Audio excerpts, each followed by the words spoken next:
तो भाई लोग कैसे हो आप लोग। तो स्वैलो डे स्टार के नेक्स्ट नोवेल के एपिसोड नंबर 411 में आपका स्वागत है। तो अभी तक हमने देखा कि लू फेंग के पास उसकी थर्ड बॉडी आ चुकी थी और उसने अपने गोल्डन हॉर्न बीस्ट को भी अपग्रेड करना शुरू कर दिया था। तो चलो देखते हैं कि लू फेंग की जर्नी अब कैसे होने वाली है। फिर से ये शॉर्ट से ही स्टार्ट होगा क्योंकि मुझे जितनी जल्दी हो सके इस सीरीज को खत्म करना है।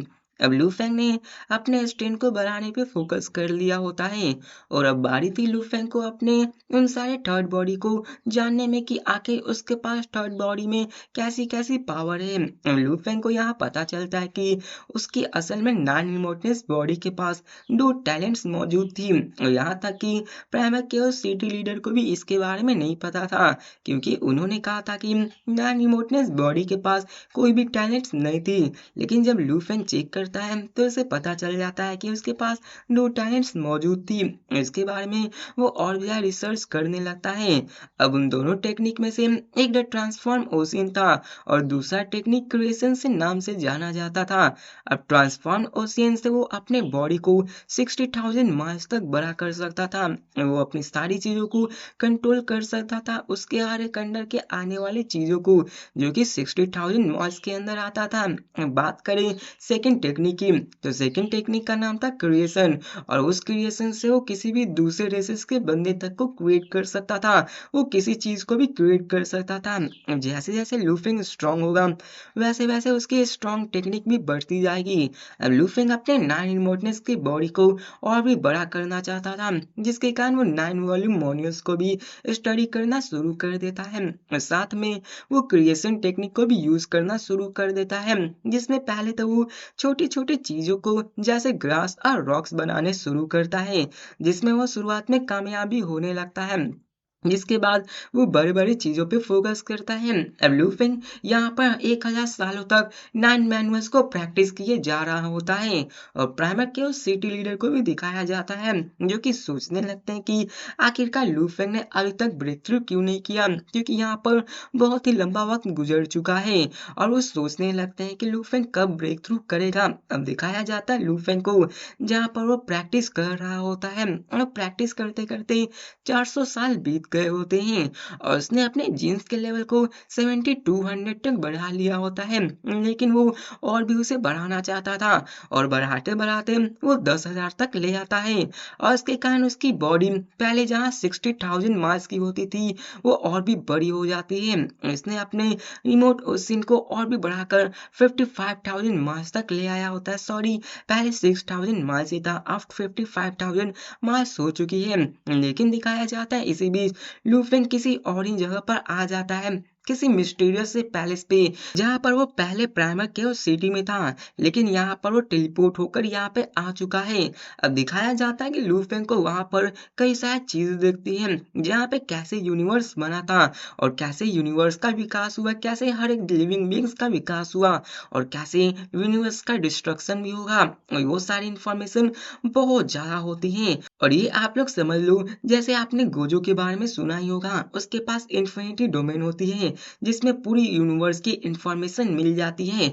वैसे ही लूफेंग को भी यहाँ मिलने वाली थी लेकिन वहाँ पे इंफॉर्मेशन बहुत बहुत ज्यादा होती है जिसके कारण लूफेंग उन सारों को नहीं देख पाता।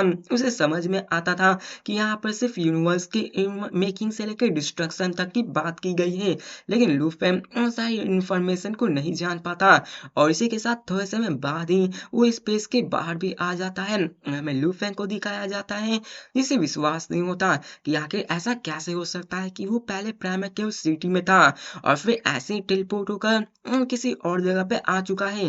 और लूफेंग समझ जाता है कि कोई जरूर बहुत बड़ा ग्रेट बीइंग होगा जो कि ऐसा कर पाया है क्योंकि प्राइमर के उस सिटी लीडर के एरिया में घुसकर ही लूफेंग को वहां से निकाल के वो सारी इंफॉर्मेशन को दिखाना ये जरूर किसी ग्रेट बीइंग का ही काम है। और लूफेंग को एक बात समझ चुकी थी कि जितना वो इस यूनिवर्स के बारे में जानता है वो बहुत ही कम है। ये यूनिवर्स बहुत ही बड़ा है और अभी तक हमें भी क्लियर नहीं बताया जाता है कि लूफेंग के पास आखिर वो विजन कहाँ से आई है और ये क्या है। हो सकता है कि हमें आगे पता चले तो यहाँ पे इतना ज्यादा सोचने की बात नहीं है।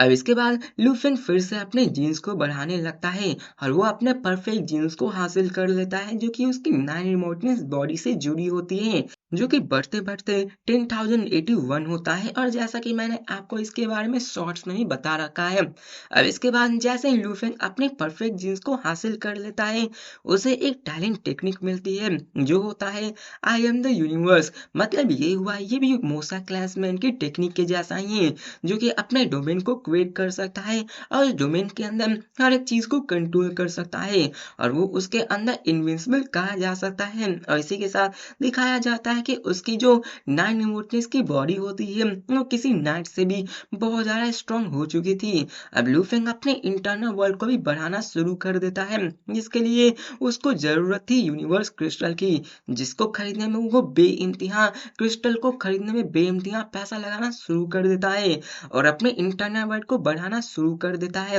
और उसे करते करते 60 मिलियन मार्स तक कर देता है। लेकिन अभी भी इनफ नहीं था। लूफेंग को महसूस हो रहा था कि उसका इंटरनल वर्ल्ड और भी बढ़ सकता है। लूफेंग ऐसे यूनिवर्स क्रिस्टल को खर्च करता है और देखते ही देखते लूफेंग का इंटरनल वर्ल्ड 600 बिलियन माइल्स तक पहुंच जाता है। कंपैरिजन की जाए कि आखिर ये 6 बिलियन माइल्स कितना बड़ा है, तो पहले लूफेंग का इंटरनल वर्ल्ड सिर्फ 60,000 माइल्स का था, लेकिन वो अब बढ़कर 600 बिलियन, मिलियन भी नहीं बिलियन में आ चुकी थी, जो कि बहुत बड़ी थी। और भी कंपैरिजन किया जाए उसके सेम रेस की, जैसे कि नाइन रिमोटनेस की कोई प्रिंस थी जो कि नाइट का लेवल का हो चुका होगा, ना ही अनडाइंग बल्कि नाइट के लेवल की बात की जा रही है, तो उसका भी इंटरनल सिर्फ 20 बिलियन ही होगा। जबकि लूफेंग सिर्फ सेक्टर लॉर्ड का ही है, तो उसका इंटरनल 600 बिलियन मास का हो चुका है, जो कि 30 टाइम्स ज्यादा होता है किसी भी नाइन रिमोटनेस के प्रिंस के नाइट के जितना। या फिर लूफेंग यहाँ पर इतने आगे तक आ चुका था, लूफेन को महसूस हो रहा था कि उसे ब्रेक थ्रू करना चाहिए और वो पूरी तरह से कंफर्म हो चुका था कि वो आराम से ब्रेक थ्रू कर लेगा और उसके सोल स्लेव्स को भी पूरी तरह से यकीन था कि आखिर लूफेन जैसा महान इंसान ना ब्रेक थ्रू कर पाया तो आखिर कौन ही ब्रेक थ्रू कर पाया। यहाँ पर लूफेन भी तैयार हो चुका था ब्रेक थ्रू करने के लिए। दिखाया जाता है कि वो अपने आप को मेडिटेशन में डाल देता है और इसी के साथ वो अपने टेक्निक का यूज करने लगता है, अपने स्टार मैप के पावर को भी यूज करने लगता है। दिखाया जाता है कि उसके कोर में भी ब्रेक आने लगता है, जो कि एक साइन होता है कि लूफेंग ब्रेक थ्रू करने वाला है। लेकिन तभी दिखाया जाता है कि वो सारे क्रैक्स जो कि ब्रेक थ्रू की तरफ इशारा कर रहे थे वो सभी गायब हो जाते हैं और सारे फोर्स गायब हो जाते हैं, जिसके कारण लूफेंग को ब्रेक थ्रू रुक जाता है और वो ब्रेक थ्रू नहीं कर पाता। जिसे देखकर तो लूफेंग को भी विश्वास नहीं होता कि आखिर ये कैसे हो सकता है, वो अनडाई में फेल कैसे हो गया ब्रेक थ्रू करने में। और लूफेन को यह यकीन करना मुश्किल रह गया था कि वो ब्रेक थ्रू नहीं कर पाया है। लेकिन लूफेन को यह समझ में आ चुका था कि उसकी जितनी बॉडी है और उसने अपने इंटरनल वर्ल्ड को जितना बड़ा कर दिया, उसका कोड जितना बड़ा हो गया है, उतनी ज्यादा उसकी गॉडली पावर को जरूरत होगी अपने आप को ब्रेक थ्रू में करने के लिए, और उसके लिए उसे किसी सीक्रेट टेक्निक की जरूरत होगी ताकि वो ब्रेक थ्रू कर पाए। और इसी कारण वो अपने ब्लेड टेक्निक को सीखने में लगा देता है और दिखाया जाता है कि उसको सीखते सीखते लूफेंग का 3000 साल और भी बीत जाता है, जहाँ पर उसने उसके फर्स्ट मूव को कंप्लीट कर लिया होता है।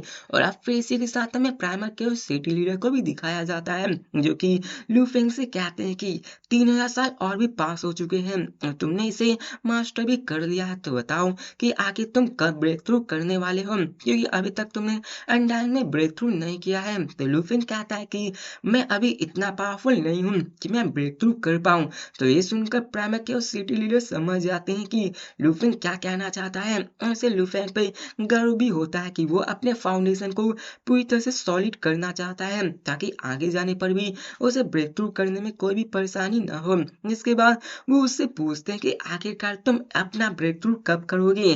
तो लूफेंग यहाँ कहता है कि पहले मैं अपने फर्स्ट 3 अल्टीमेट मूव को सीखना चाहता हूँ जो कि मैंने खुद ही बनाए हैं। अभी अल्टीमेट मूव इतना पावरफुल होंगे कि लूफेंग किसी को भी बड़ी आसानी से मार सकता है, लेकिन यहाँ पे इसे नहीं पता होता है कि लूफेंग उन 3 अल्टीमेट मूव्स को कब बना पाएगा। और दिखाया जाता है कि अब ऐसे ही टाइम बीतने लगता है और देखते ही देखते 30,000 साल और बीत जाते हैं और उस समय लूफेंग फिर से ब्रेक थ्रू करने की कोशिश करता है, लेकिन फिर से लूफेंग फेल हो जाता है और यहाँ पे लूफेंग को विश्वास नहीं होता कि वो फिर से फेल हो गया, लेकिन यहाँ पे कहता है कि मैं इतनी आसानी से तो हार नहीं मानने वाला हूँ।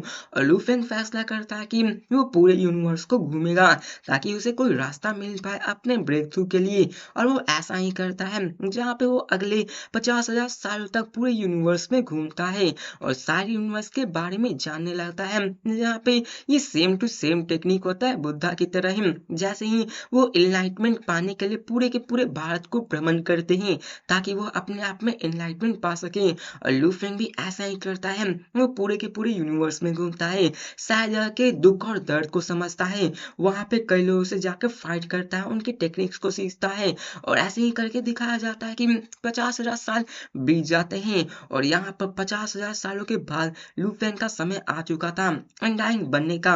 और लूफेंग ने अपने मेंटल स्ट्रेंथ को भी बहुत हद तक बढ़ा लिया होता है, बहुत ही स्ट्रॉन्ग कर लिया होता है, क्योंकि इन 50,000 सालों में उसने बहुत कुछ देखा होता है और वो वापस आ चुका था अपने ब्रेक थ्रू करने के लिए। और इसकी खबर प्राइमर के और सिटी लीडर को भी आ जाती है कि लूफेंग वापस आ चुका है और वो ब्रेक थ्रू करने वाला है। दिखाया जाता है हमें लूफेंग को, जो कि ध्यान में बैठ जाता है और लगभग 5 घंटों तक वो सारी चीजों को रिकॉल करता है जिसने भी उसने 50,000 या फिर 80,000 सालों में सीखा होता है। और टाइम टाइम लूफेंग के ब्रेक थ्रू का जहाँ पर वो ब्रेक थ्रू करने बैठता है तो उसके सामने 16,000 पेयर्स आ जाते हैं और साथ ही में सामने star and fire shooting sky नाम की टेक्निक भी आ जाती है, जो कि स्टार मैप की टेक्निक होती है। ऐसे ही करके लूफेंग अपने स्टार मैप के तीनों मूव को यूज करने लगता है।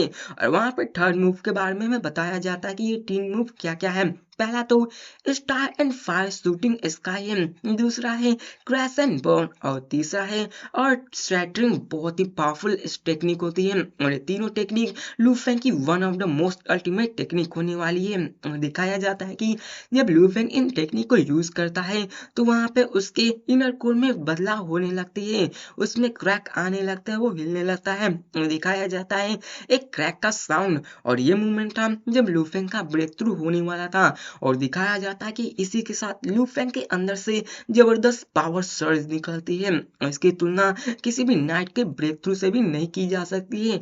लूफेंग का अनडाइन का ब्रेक थ्रू किसी नाइट से भी ज्यादा पावरफुल दिख रहा होता है और जब वहां पे पूरी तरह से धमाका होता है तो सारे लोगों की नजर उसी तरफ चली जाती है। सारे लोग इस दृश्य को देखकर हैरान हो जाते हैं, यहाँ तक कि प्राइमर के सिटी लीडर भी लूफेंग के अनडाइन बनने के ब्रेक थ्रू को प्रोसेस को देखकर बहुत ही हैरान हो जाते हैं कि आखिर कैसे हो सकता है। प्राइमर के और सिटी लीडर भी हैरान थे, जिससे कि आप लोग समझ सकते हो कि आखिर लूफेंग का जो ब्रेक थ्रू का प्रोसेस है वो कितना ज्यादा टेरिफाइंग होगा।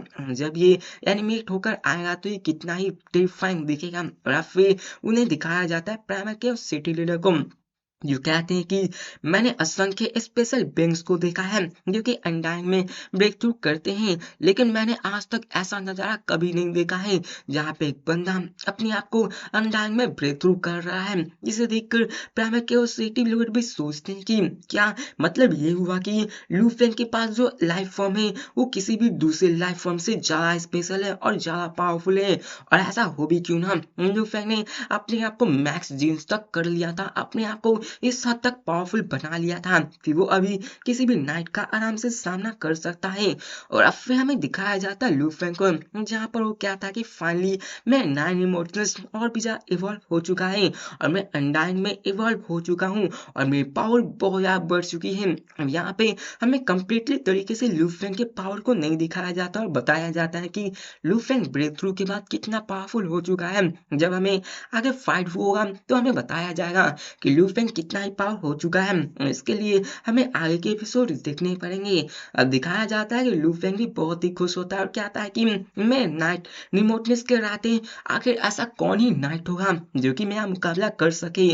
और फिर वहां पे उसके सारे सोल्स लूफेंग को कंग्रेचुलेशन कहते हैं। जब लूफेंग पैलेस के बाहर आता है तो सभी लोग लूफेंग को कंग्रेचुलेट कहते हैं, जिसके बाद प्राइमर के सिटी लीडर उसे मिलने के लिए बुलाते हैं और लूफेंग से पूछते हैं और उसे कहते हैं कि मैं तुम्हारे कुछ पावर्स को सेंस नहीं कर पा रहा हूँ, तो बताओ क्या तुम जियोचेंग एम्पर को हरा सकते हो। अब आपको नहीं पता कि जियोचेंग एम्पर कौन था, तो वो भी ह्यूमैनिटी का one of the most powerful warrior था जो कि एम्पर लेवल का था और वो एम्पर लेवल में रह के बहुत सारे कारनामे किया था, जैसा कि लूफेंग ने तो सेक्टर लॉर्ड में रह के किया था। वो पूछते कि क्या तुम उसको हरा पाओगे, तो लूफेंग भी कहता है कि जरूर। और ऐसा हो भी क्यों ना, लूफेंग इस हद तक जा चुका था कि अभी तो कोई अनडाइंग विंग उसका मुकाबला नहीं कर सकता था, उसको चुटकी भर में ही मार सकता था। और यहाँ पर तुम अनडाइंग के छोड़ो ही, नाइट भी उसका मुकाबला नहीं कर सकता था, या फिर लूफेंग यहाँ पे ब्रेक थ्रू कर चुका था। तो लूफेंग की बारी थी अपने गॉड कंट्री को बनाने की। गॉड कंट्री वो जगह होती है जहाँ पर लूफेंग अपने परिवार वालों को रख सकता है, और ये गॉड कंट्री एक अनडाइंग के लिए बहुत ही महत्वपूर्ण जगह होती है। अब उसको डिस्ट्रॉय कर दिया था तो एक यूनिवर्स नाइट भी बहुत ज्यादा कमजोर पड़ जाएगा, और लूफेंग को इसको बनाना था। लेकिन उससे पहले लूफेंग फैसला करता है कि वो स्टार टावर में जाएगा, ताकि वो वहां के ट्रेजर्स को कंट्रोल कर सके या फिर नहीं, वो इसको जान सके। और ऐसा हुआ तो लूफेंग अपनी पावर को और भी बढ़ा सकता है, जिसको देखने के लिए वो स्टार टावर में जाता है। स्टार टावर में जाने के बाद वो सील स्पेस में जाता है, जहाँ पे लूफेंग ट्रेजर्स को देख सकता था और वहां से वो हिलाकर उसे मूव कर सकता था। लेकिन यहाँ पे लूफेंग भी फेल हो जाता है। उसने अपने 9 इमोशंस गोल्डन बीस मोसा क्लेंसमैन और बॉडी तक को यूज कर दिया, लेकिन लूफेंग को ऐसा एहसास हो रहा था कि एक चींटी पूरे के पूरे पहाड़ को हिलाने की कोशिश कर रही है, और लूफेंग इसमें नाकामयाब हो जाता है। लूफेंग उसको हिला तक नहीं पाता है। लूफेंग को समझ में आ जाता है कि जब तक वो एक यूनिवर्स नाइट नहीं बन जाता, वो इसमें कामयाब नहीं हो पाएगा और वो उसे हिला भी नहीं पाएगा। इसके बाद बारी थी लूफेंग को अपनी गॉड कंट्री बनाने में, जिसके लिए वो कहीं और ही स्पेस में चला जाता है, और वो एक अच्छा जगह सिलेक्ट करता है जो कि अर्थ से 50 मिलियन लाइट ईयर्स की दूरी पे होता है। वो वहां पे अपनी गॉड कंट्री को बनाने की प्रोसेस को शुरू करने वाला था। अब आप लोग ये मत सोचना कि गॉड कंट्री जहां मन किया वहां पर बना दिया गया। उसको बनाने के लिए आपको स्पेस के लेयर्स के भी अंदर जाना होता है, जैसा कि हमने डार्क स्पेस के थ्रू देखा है कि लूफेंग ट्रेवल करता है अपने स्पेसशिप से। वैसे ही कई सारे स्पेस होते हैं, और उस स्पेस में भी थाउजेंड ऑफ लेयर्स मौजूद होते हैं, जिन्हें तोड़ के अंदर जाके वहां पे गॉड कंट्री को बनाया जा सकता है। और यहाँ पर कुछ ऐसे भी स्पेस होते हैं जहाँ पर नाइट्स भी नहीं बच सकते हैं, वो भी वहां के खतरों से नहीं सामना कर सकते हैं और मारे जा सकते हैं। और अब फिर हमें दिखाया जाता है लूफेंग उनके लेयर्स के अंदर जाने लगता है, और लूफेंग अंदर जाते जाता है, और 2 दिन के बाद लूफेंग अंदर पहुंच जाता है एक ऐसी जगह पे जहाँ की डेविल्स यूनिवर्स नाइट तक को मार सकती हैं। और हमें बताया जाता है कि वहाँ का लार्जेस्ट डायमीटर भी 3.9 ट्रिलियन मिलियन किलोमीटर्स की होती है, जो कि बहुत बड़ी थी और लूफेंग के लिए एक सुटेबल जगह होने वाली थी। लूफेंग वहां पर आके अपने गॉड कंट्री को एस्टेब्लिश करता है, और लूफेंग का गॉड कंट्री इतना पावरफुल हो चुका था कि वो अभी भी किसी नाइट को मार सकता था और नाइट उसको नुकसान नहीं पहुंचा सकता था। और ये सब लूफेंग के 9 रिमोटनेस बॉडी के कारण ही हुआ था। अब लूफेंग पहुंच जाता है प्राइमर के उस सिटी लीडर के पास, जहाँ पर सिटी लीडर उसके रहने के लिए जगह देते हैं, क्योंकि जब भी कोई बंदा अंडरग्राउंड में ब्रेक थ्रू करता है तो उसके रहने के लिए अलग जगह दिया जाता है। लेकिन यहाँ पे लूफेंग को जो जगह दी जा रही थी वो नाइट के साथ रहने वाली होती है, और लूफेंग की जगह माउंटेन्स के ऊपर रहने वाली थी, जहाँ पे सिर्फ नाइट्स ही रहते थे। अब हालांकि लूफेंग एक अनडाइन ही था, लेकिन प्राइमर के उस सिटी लीडर को पता था कि लूफेंग के पावर कितनी ज्यादा होगी, और लूफेंग को ये भी पता था कि वो नाइट में आ चुका था। अब यहाँ पर लूफेंग भी जानता था कि अगर उसने वहां पर घर बनाया तो सबको जलेगी ही और सब लोग उसे बुली करने की कोशिश करेंगे, और लूफेंग यहाँ पे अपनी पावर दिखाना भी पड़ सकता था। और अब फिर इसी के साथ लूफेंग तैयार हो जाता है, और लूफेंग माउंटेन्स के ऊपर चला जाता है जहाँ पे सिर्फ नाइट्स ही थे, और वहां पर उसकी मुलाकात नाइन नाइट से होती है, जो कि उसका दोस्त तो नहीं होता है बल्कि एक नाइट होता है। उसे देखकर वो नाइट कहता है कि तुम यहाँ पर क्या करने आए हो, क्या तुम अपने टीचर से मिलने आए हो। अब उसे जरा भी अंदाजा नहीं होता है कि लूफेंग यहाँ पे अपना घर बनाने आया है। लेकिन यहाँ पे जब लूफेंग उसे अपने बारे में बताता है कि प्राइमर के उस सिटी लीडर ने उसे अनुमति दी है यहाँ पे घर बनाने के लिए, तो वो भी थोड़ा सा अपसेट हो जाता है, क्योंकि वो एक नाइट था और लूफिंग सिर्फ एक अनडाइन बीइंग था, और सब में अपने अपने प्राउड की बात होती है और रूल रूल होता है। आखिर ऐसा कैसे हो सकता है कि एक एम्पायर लेवल का बंदा आ सकता है एक नाइट लेवल के बंदे के साथ रहने के लिए, और वो भी वहां से चला जाता है। उसे देखकर लूफेंग को एहसास हो जाता है कि यहाँ पर लूफेंग को अपनी पावर को दिखाना पड़ेगा इन सबको साबित करने के लिए कि वो भी इन सबसे कम नहीं है और यहाँ पर लू फेंग का शो ऑफ करने का बारी आ चुका है। लू फेंग अब अपनी पावर का प्रदर्शन दिखाने वाला है। तो आज के लिए बस इतना ही। मैं होप करता हूँ कि आपको वीडियो अच्छी लगी हो और मैं कोशिश करूंगा कि 2024 के जनवरी तक इन सारे पूरे के 12 स्टार के नोवेल को कंप्लीट किया जा सके, क्योंकि मैं भी जल्दी से जल्दी इसको फिनिश करना चाहता हूँ। तो मिलते हैं नेक्स्ट वीडियो में, तब तक के लिए बाय।